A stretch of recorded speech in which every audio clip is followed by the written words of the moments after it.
Vous êtes toujours dans le 64 minutes sur TV5 Monde, la chaîne francophone mondiale. Avant de revoir l'essentiel, les temps forts de l'émission, d'abord un rappel des principaux titres de l'actualité. Des assaillants pro-russes ont pris le contrôle de plusieurs bâtiments officiels de la ville de Slaviansk, dans l'est de l'Ukraine. C'est la troisième ville dans cette région où des hommes armés non identifiés défient les autorités ukrainiennes.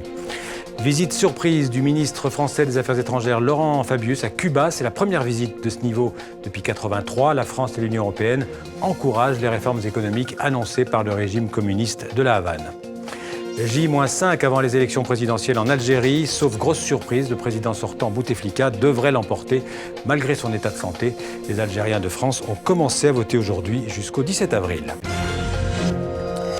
C'est le moment de vous rappeler en 2 minutes l'essentiel de Ce Monde en français, ce que vous avez raté ou ce que vous avez aimé. Un résumé préparé par Pascal Bourgault et Frédéric Rassinou. Le bébé, son père, ses oncles, bref, 30 personnes de sa famille viennent d'être arrêtées. Leur crime, avoir jeté des pierres sur des policiers et des employés d'une compagnie de gaz venus chez eux couper les compteurs piratés. Ils sont tous inculpés de tentatives de meurtre. Incroyable, le bébé aussi. C'était il y a 40 ans, l'accueil était chaleureux. À l'époque, Fidel Castro, le leader Maximo, vantait au futur président socialiste français les vertus de ces nouvelles usines autogérées par les ouvriers. 5 jours avant le scrutin officiel, les Algériens de France ont commencé à voter. Ici, nous sommes dans l'un des bureaux parisiens. Il y en a 18 dans toute la France. Avec 815 000 inscrits sur les listes électorales, la France est la 4e circonscription algérienne la plus importante. Pour un bout de terre, tu te fais embarquer, tabasser, insulter, le monde de faire passer, les limites sont dépassées. J'ai choisi le rap, c'est pour m'exprimer, c'est pour me... Autodéfendre. C'est pour s'autodéfendre, quoi. En France, une femme doit travailler 3 mois de plus pour gagner le même salaire annuel qu'un homme. Aux États-Unis, une femme gagne en moyenne 77% du salaire d'un de ses compatriotes mâles. Il n'y a pas d'humour belge pour moi, il y a de l'humour tout court, on s'y retrouve tous. Et finalement, même si de temps en temps il y a une bonne petite blague belge, je prends l'accent, on aime bien se foutre de soi-même et puis on aime bien qu'on se foute de nous.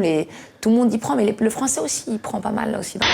Une enquête menée par des journalistes avec une caméra cachée a permis d'exposer au grand jour certaines de ses activités. My clients pay me for a year 100,000 euros, yes. I now have hopefully from tomorrow on 6 clients. Pour moi, c'est le problème. Le problème vient du fait que l'influence est un marché et que donc sur un marché, les plus gros acteurs ont le plus de moyens et donc ont les moyens de se payer les meilleurs avocats, les meilleurs experts surtout. Un député a besoin d'être informé. Nous ne sommes pas omniscients. Tout à fait. En revanche, nous n'avons pas à être influencés. La 35e création du Cirque du Soleil qui célèbre cette année son 30e anniversaire.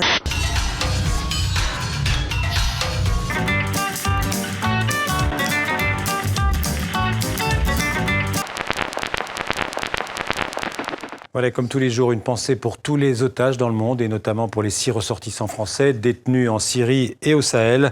Didier François, Édouard Elias, Nicolas Hénin, Pierre Torres, Serge Lazarevitch et Gilberto Rodriguez. Nous ne les oublions pas. Voilà, fin de ce 64 minutes. Je vous donne rendez-vous demain pour un nouveau tour du monde en français en 64 minutes. Restez avec nous sur TV5 Monde. À demain. Merci.